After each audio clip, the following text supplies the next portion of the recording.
एक अच्छा घर, बढ़िया लाइफस्टाइल, बड़ी कार और एक खुशहाल हैप्पी फैमिली, यही ड्रीम होगा ना आप सबका। पर रियलिटी क्या है? एक 9 to 5 की नौकरी, ऑर्डिनरी लाइफस्टाइल, ईएमआई का बोझ, डेडलाइन की टेंशन और फैमिली, वो तो बाद में देखेंगे। पिछले 3-4 साल से आपकी लाइफ ऐसी नहीं चल रही क्या? ऐसा लग रहा होगा ना कि किसी ने ऑटो पायलट मोड ऑन कर दिया हो। ना जॉब स्विच हो पा रही है, ना इंक्रीमेंट हो रहा है, ना पैसा बच रहा है और ना ही डेवलपमेंट हो रहा है। बस हो रहा है तो क्या? खर्चा, वो भी खुला खर्चा। क्रिसिल की ये रिपोर्ट बताती है कि पिछले कुछ सालों से इंडिया में सेविंग रेट 18% तक हो गया है, जो कोविड से पहले 21% पे था। कहने का मतलब लोगों के पास खर्चा करने के ऑप्शन इतने सारे हैं कि उन्हें पैसा बचाने की जरूरत ही महसूस नहीं होती। और इसी स्पेंडिंग हैबिट की वजह से कहीं ना कहीं इन्फ्लेशन भी इंक्रीज होती है। एक्सेसिव डिमांड के कारण बायर्स अपने अकॉर्डिंग प्राइस फ्लक्चुएट कर पाते हैं। और साल 2020 के बाद से कार मार्केट और लग्जरी मार्केट में तो ये फ्लक्चुएशन सबसे ज्यादा देखने को मिला है, क्योंकि लोग खर्चा करने और ज्यादा पे करने के लिए तैयार हैं, पर पैसा बचाने के मामले में एकदम जीरो। एक इमरजेंसी सिचुएशन और सब बर्बाद। कुछ ऐसा ही हाल था ग्रैंट सेबिटियर का भी, पर उस इंसान ने इस ट्रैप से बाहर आकर अपने लिए ऐसी वेल्थ बिल्ड करी कि वो लाखों लोगों के लिए एक एग्जाम्पल बन गए। और आज उनका पैसा मिलियंस में कंपाउंड हो रहा है। और उन्होंने एक फेमस बुक भी लिखी, फाइनेंशियल फ्रीडम, जिसने करोड़ों लोगों की लाइफ को चेंज किया। दरअसल ग्रांट जब अपनी कॉलेज की पढ़ाई खत्म करने के बाद जॉब ढूंढने निकले, तब उन्हें पता लगा कि आगे की लाइफ में अब बस अच्छी नौकरी करनी है, अप्रेजल लेना है, पैसा कमाना है और नाम बनाना है। पर जिस नाम और शोहरत को वो ढूंढ रहे थे वो कहीं खो सी गई और उन्हें आदत लग गई इम्पल्स स्पेंडिंग्स की। वो खर्चा करने लगे, लोगों की देखा देखी अपने आप को बदलने लगे और उनकी एस्पिरेशन बदल गई। उन्हें अब बॉस के ताने और रोज रोज की झिकझिक पसंद नहीं आ रही थी। अब एक सपनों की दुनिया में रहने वाला जो इंसान होता है ना, वो कभी ज्यादा समय तक किसी के अंडर दब के काम नहीं कर सकता। और ग्रांट के साथ भी कुछ ऐसा ही हुआ। एक दिन परेशान होकर वो सब कुछ छोड़ छाड़ कर वापस घर की ओर निकल पड़े। कुछ समय जब वो अपने घर पर रहे, तब उन्हें समझ आया कि मैंने अपनी जॉब को 14 घंटे दिए हैं और अपने लिए कुछ भी नहीं बचा पाया। एट द एंड इनके पास रेंट तक देने के पैसे नहीं थे और वो बचे हुए $2 के साथ अपने पेरेंट्स के घर पर रहने लगे। ग्रांट को समझ आ चुका था कि ऐसे तो काम नहीं चलने वाला। और एक बार के बाद तो उनके पेरेंट्स ने भी उनसे पूछना शुरू कर दिया कि वापस कब जाओगे। तब ग्रांट एक जर्नी पर निकले। उन्होंने काफी स्टडी करी,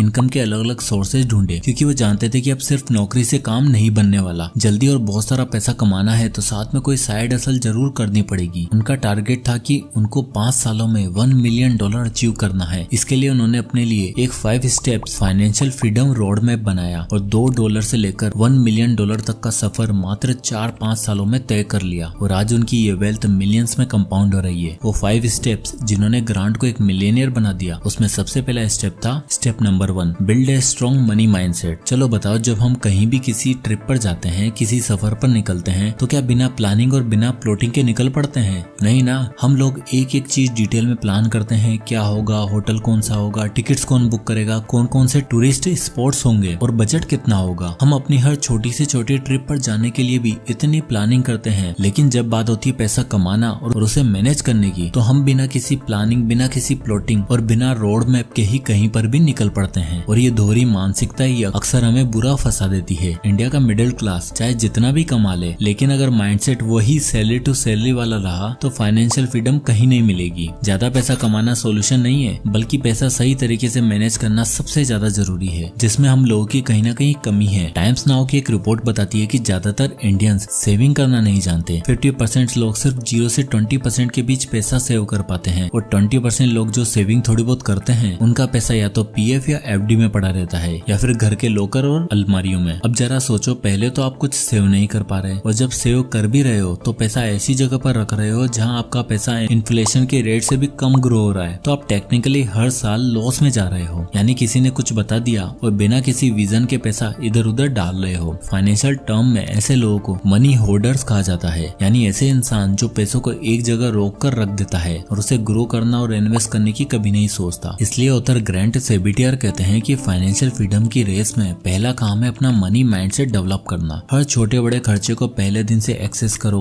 कैलकुलेट करो, एक बजट बनाओ और उसके अकॉर्डिंग अपना हर एक दिन, हर एक इवेंट प्लान करो। क्योंकि देखो, आज की डेट में ये सबसे बड़ा फैक्ट है, हमारे माँ बाप ने तो नौकरी कर ली, पर हम पूरी जिंदगी नौकरी को नहीं दे सकते। 8 साल या 10 साल या मैक्स 15 साल। इसके बाद हम सबको कहीं ना कहीं लाइफ में फाइनेंशियल फ्रीडम चाहिए, जिसके लिए आपको फ्रीडम नंबर सेट करना होगा और अपनी इनकम को ऐसे मैनेज करना होगा कि सभी चीजें सही तरीके से बैलेंस्ड हो जाए। और इस बैलेंस के लिए आपको यूज करना होगा step number 2, use wealth bucket strategy. क्या है ना, सिर्फ नंबर डिसाइड कर लेने से, किताबें पढ़ लेने से फाइनेंशियल फाइनेंशियल फ्रीडम अचीव की जा सकती तो लाइफ कितनी आसान होती ना, पर अफसोस ऐसा नहीं है। आज की डेट में लोग सोचते हैं ज्यादा पैसा कमा लो तो फाइनेंशियल प्रॉब्लम खत्म हो जाएगी। देखो, प्रॉब्लम पैसा कम होने से नहीं है, पैसों का मैनेजमेंट ना होना की वजह से आती है। इसलिए जरूरी है कि आप जो भी जितना पैसा अर्न कर रहे हो उसे अलग अलग बकेट्स में डिवाइड कर दो। इनको वेल्थ बकेट भी कहा जाता है, यानी एक ऐसी फाइनेंशियल स्ट्रेटेजी है जो सिखाती है कि आपको अपने पैसों को अलग अलग कैटेगरी में रखना चाहिए ताकि स्टेबिलिटी और ग्रोथ दोनों एक साथ मेंटेन हो सके। तो इस वेल्थ बकेट में आपको टोटल 4 बकेट बनाने होते हैं। तो सबसे पहला बकेट आता है essential bucket.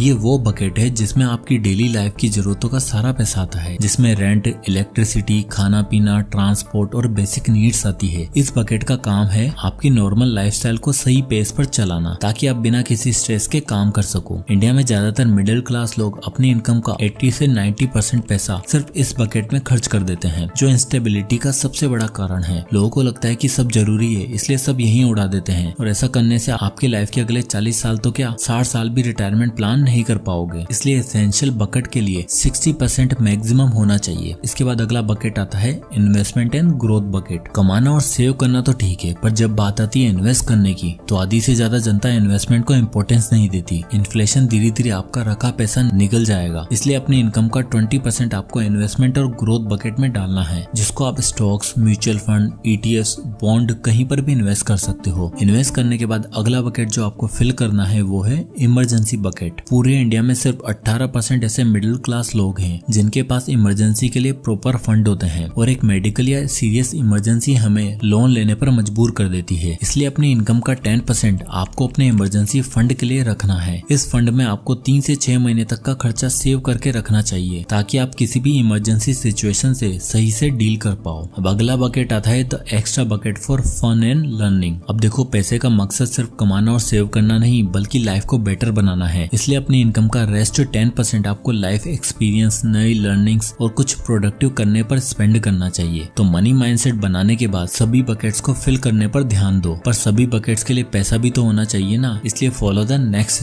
Step number 3, diversify your earnings. चलो सबसे पहले मुझे एक सवाल का जवाब दो, क्या आप लोगों ने कभी एक टायर वाली साइकिल, स्कूटर या बाइक चलाई है? नहीं ना। तो जब सवाल आता है इनकम सोर्स का, तो आप सिर्फ अपनी प्राइवेट जॉब के भरोसे क्यों बैठे रहते हो? देखो, अगर आप सोचते हो कि जॉब के साथ कुछ नहीं किया जा सकता, सैलरी से काम चल रहा है तो कुछ और क्यों करना, तो आप लाइफ में कभी भी फाइनेंशियली फ्री नहीं बन पाओगे। इसलिए जरूरत है मल्टीपल इनकम सोर्स बनाने की। और आज की डिजिटल दुनिया तो ऐसी है जहाँ आप अपनी फाइनेंशियल साइकिल में एक नहीं बल्कि 2-3 कितने भी टायर ऐड कर सकते हो और अपनी फाइनेंशियल साइकिल को और भी ज्यादा स्टेबल बना सकते हो। देखो, अगर हमें टाइमली अपना बकेट्स भरने हैं और वेल्थ से भरपूर फ्यूचर बनाना है तो एक्स्ट्रा इनकम सोर्सेज जैसे freelance, passive rental, side business, course और ब्रांड बना सकते हो, जहाँ से आपको अपनी जॉब के अलावा भी एक्स्ट्रा 20 से 25 हजार रुपए आराम से आ जाएंगे। 25 साल के IT इंजीनियर राहुल भी काफी लंबे समय तक अपनी नॉर्मल जॉब वाली सिचुएशन पर चल रहा था और बाद में उसको रियलाइज हुआ कि अगर ये गया तो इनकम का कोई सोर्स नहीं होगा। इसलिए उसने वीडियो एडिटिंग सीखी और रेगुलरली जॉब के बाद डेली वीडियो एडिटिंग करता। धीरे धीरे राहुल ने अपना पोर्टफोलियो बनाया और अलग अलग वेबसाइट जैसे अपवर्क, फाइवर और लिंक्डइन जैसे प्लेटफॉर्म पर शोकेस करना शुरू किया। उसका काम लोगों को पसंद आया और फाइनली उसे अपनी पहली गिग मिली। और राहुल मुंबई के अंधेरी वेस्ट में रहता है जहाँ का रेंट है लगभग 15 से 20 हजार रुपए, और अब उसके पास अपनी 60 हजार की IT की नौकरी के अलावा 25 हजार का एक्स्ट्रा फ्रीलांस सोर्स भी है। और तो और एक डेटा के मुताबिक इस समय इंडिया में 15 से 20 मिलियन लोग फ्रीलांसर हैं जो जॉब के साथ एक एक्स्ट्रा इनकम सोर्स बना के चल रहे हैं ताकि फ्यूचर में उन्हें कभी भी लोन और EMI पर निर्भर ना होना पड़े। अब देखो, जरूरी नहीं कि मैं आपको भी फ्रीलांस करने के लिए कह रहा हूँ। अगर आप ऑलरेडी एग्जॉस्ट हो जाते हो तो आप पैसिव इनकम सोर्सेज भी बिल्ड कर सकते हो, जहाँ से आप एक बार कोई भी कोर्स बना सकते हो जिससे आपको हर महीने रेवेन्यू आए। अगर आपके पास इनफ पैसा है तो आप रियल एस्टेट प्रॉपर्टी में भी इन्वेस्ट कर सकते हो जहाँ से आपको मंथली रेंट आता रहेगा। तो जो भी करो बस ये ध्यान रखो, अपने सभी बकेट्स को पूरा भरने के लिए आपको हमेशा एक एक्स्ट्रा इनकम सोर्स चाहिए होगा, वरना एक पहिए वाली साइकिल एक दिन आकर बड़ी बुरी फंसेगी। पैसा कमाने के बाद, बकेट बनाने के बाद अब बात आती है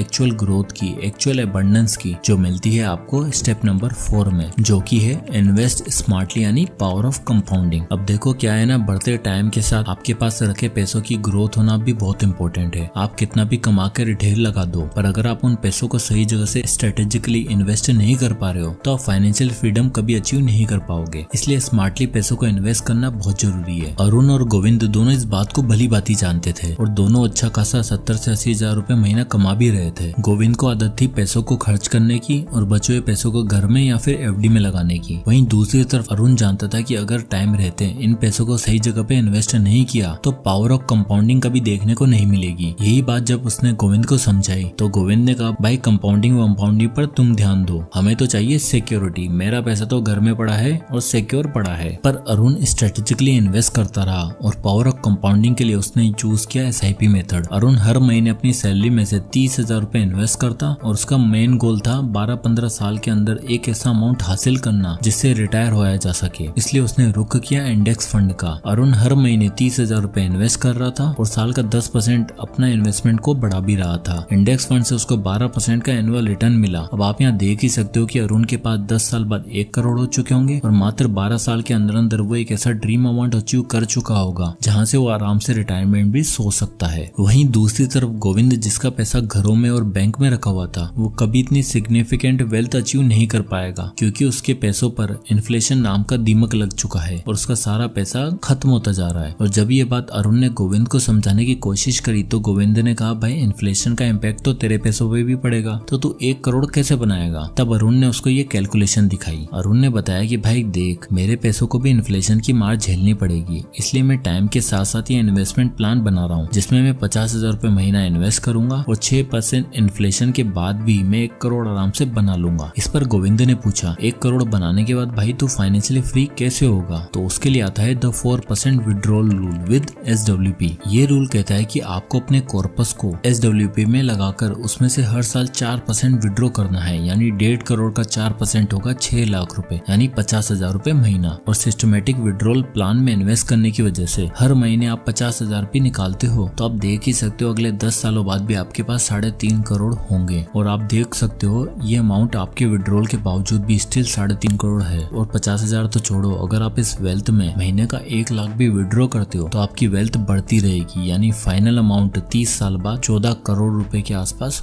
होगा। Step number 5, maintain a financial discipline. At last financial freedom की रेस में महारत हासिल करने के लिए ऑथर ग्रांट कहते हैं कि इस दुनिया में कुछ शुरू करना सबसे मुश्किल नहीं है, बल्कि उस काम को कंटिन्यूअसली करते रहना, डिसिप्लिन बनाए रखना सबसे मुश्किल काम है। और जिस इंसान ने इन 4 स्टेप को डिसिप्लिन के साथ फॉलो कर लिया, फाइनेंशियल फ्रीडम उससे ज्यादा दूर नहीं है। आप जितने भी सक्सेसफुल लोग देखोगे, उनके रूटीन और उनके डिसिप्लिन ने ही उन्हें इतना फाइनेंशियली स्टेबल बनाया है। वो हर एक रुपए के लिए प्लान, अर्न, स्पेंड और इन्वेस्ट का रूटीन बनाते हैं। इसलिए आपको भी अगर ट्रू सेंस में फाइनेंशियली फ्री होना है तो आपको स्मार्ट स्पेंडिंग की आदत डालनी पड़ेगी, बजट बनाना होगा, वेल्थ बकेट्स बनाने पड़ेंगे। हर एक्सपेंसेस को करने से पहले ये देखना होगा कि उसका ROI क्या है। अगर आप सिर्फ सेल या 30% ऑफ देखकर सुपरमार्केट जा रहे हो और जो सामान की जरूरत नहीं है वो भी उठाकर लाते हो तो आप इम्पल्स बाइंग कर रहे हो। इसलिए हर एक्सपेंसेस को करने से पहले 24 घंटे का वेट करो और अगर आपको 24 घंटे के बाद भी वो चीज जरूरी लगती है तो उसे खरीद लो, वरना अगर अल्टरनेटिव दिख रहा है तो पैसा सेव करो और उसको बेटर यूज करो। At the end author Grant सेबिटर यही करना चाहते हैं कि लाइफ के जिस मोड़ पे जो गलतियां उन्होंने की हैं उससे उनको बहुत कुछ सीखने को मिला और आप अपनी लाइफ में भी वो फाइनेंशियल मिस्टेक्स ना करो। इसलिए ये 5 स्टेप्स रोड में फॉलो करो, फाइनेंशियल डिसिप्लिन बनाओ, उससे फ्रीडम अपने आप अचीव हो जाएगी। जय हिंद।